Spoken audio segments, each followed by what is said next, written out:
Gary, you have a service called Gary's Gulf Divers, and that's exciting here in Orange Beach because it's really a unique form of, I guess you could call it, entertainment. Let's talk about your company. Well, I'm a full-fledged, full-service dive charter business, cater anywhere from beginner divers all the way through technical, deep diving. We do a lot of spearfishing and sightseeing, photography, video.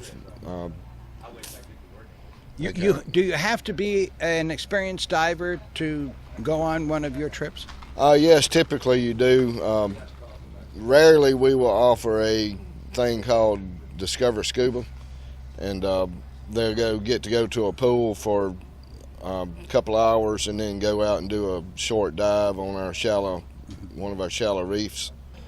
Tell me about some of the dives that you've gone on.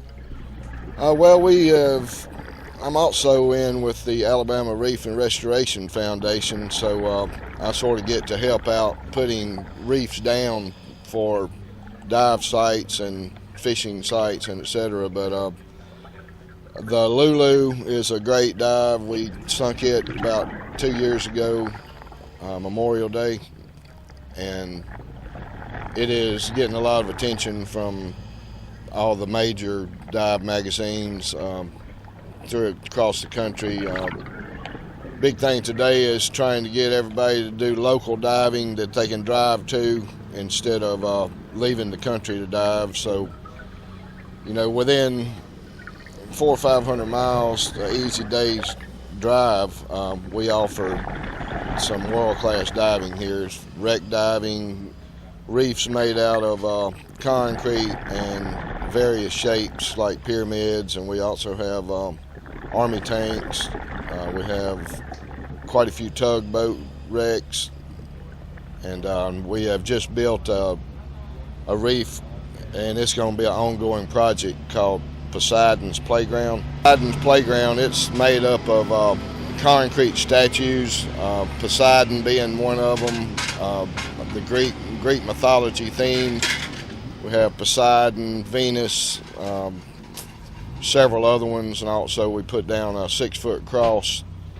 And like I said, it's going to be an ongoing project, and you can look at my videos on that on my website, gulfdiver.net. Mm-hmm. Now, let's talk, for those people that really don't know what the reef, what's happening with these reefs that are being done. Tell us a little bit about it. What good is it?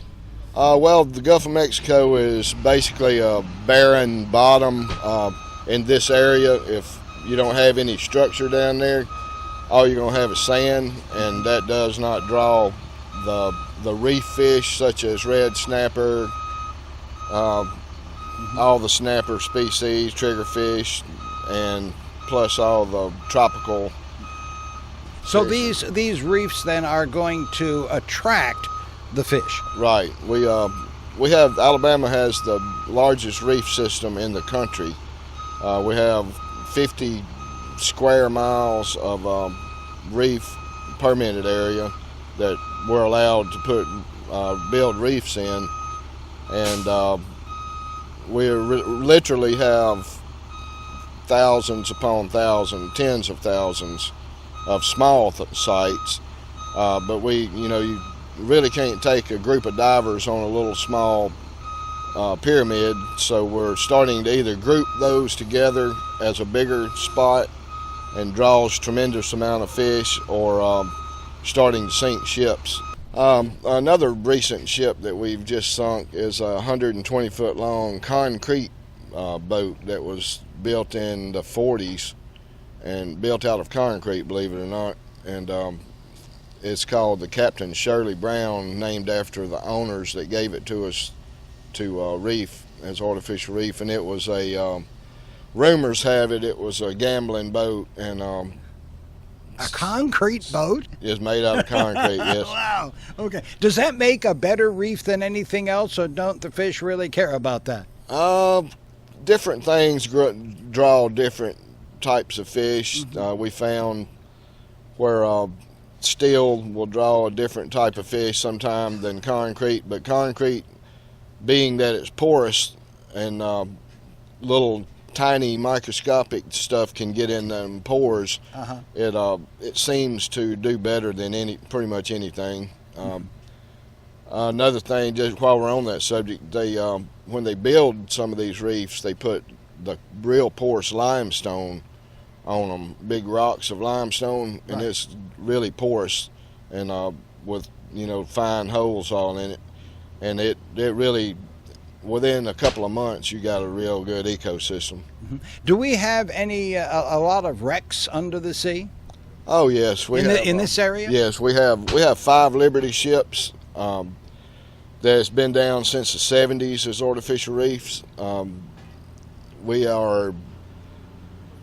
have to the west. We have a lot of oil rigs and gas rigs that we'll go to from time to time, and they're just starting to decommission some of those. So they're cutting them off at about 50 foot under the water, and then laying the top part beside it, making a great reef. The fish are already there from the oil rig being there, so it makes a good reef. How long does it take for those fish to realize that there's something there? Is it pretty quick? Yeah, the Lulu, we had red snapper circling around it that same day, believe it or not. Yeah. Now, when you go out with divers, do you take a number of divers out with you? I take 6 on my boat as maximum I can carry. It'd be myself as a captain, 6 divers, and 1 crew. Now, you evidently set up the trips based upon what the divers would like to do?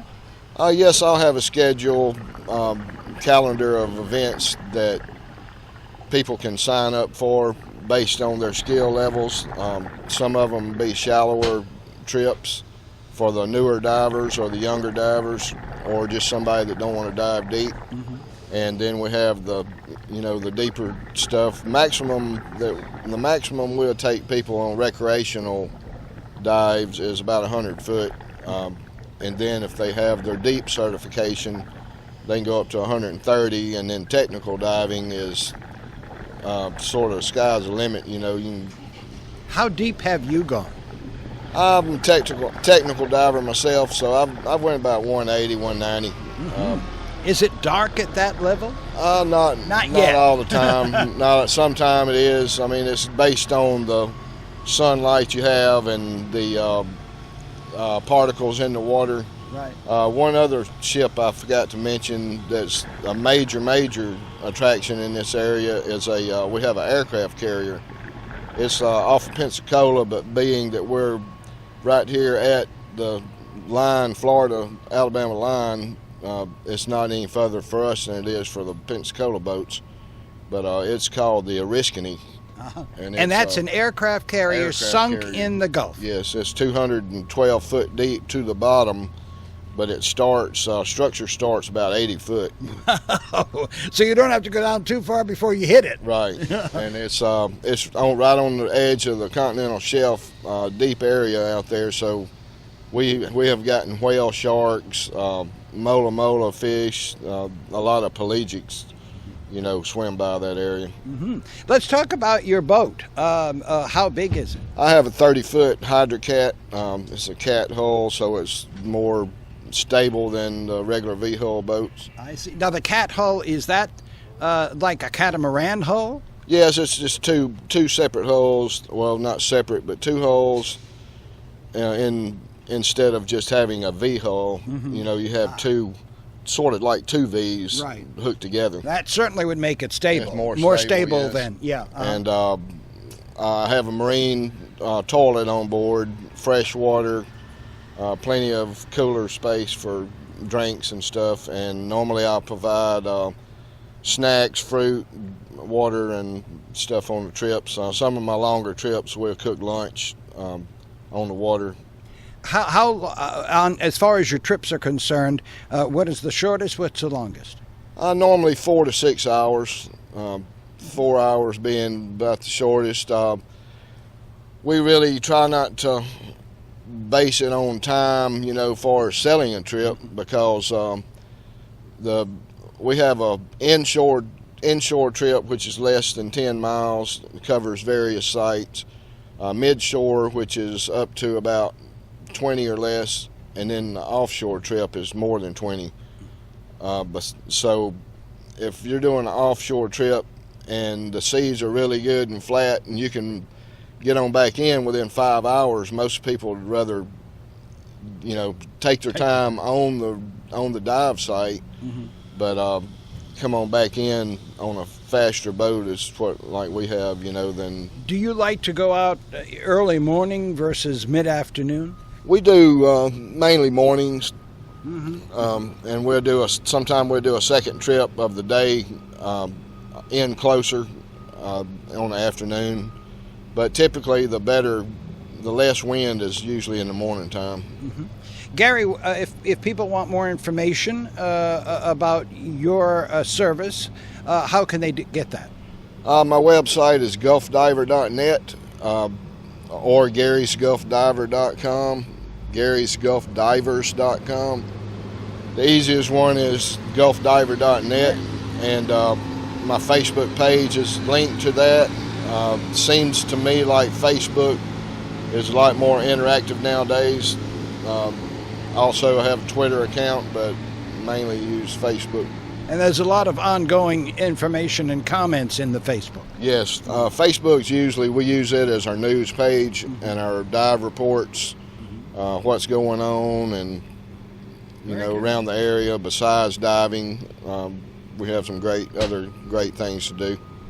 Gary, thank you very much for talking with us today here in Orange Beach. Oh, you're welcome. I appreciate y'all thinking about me.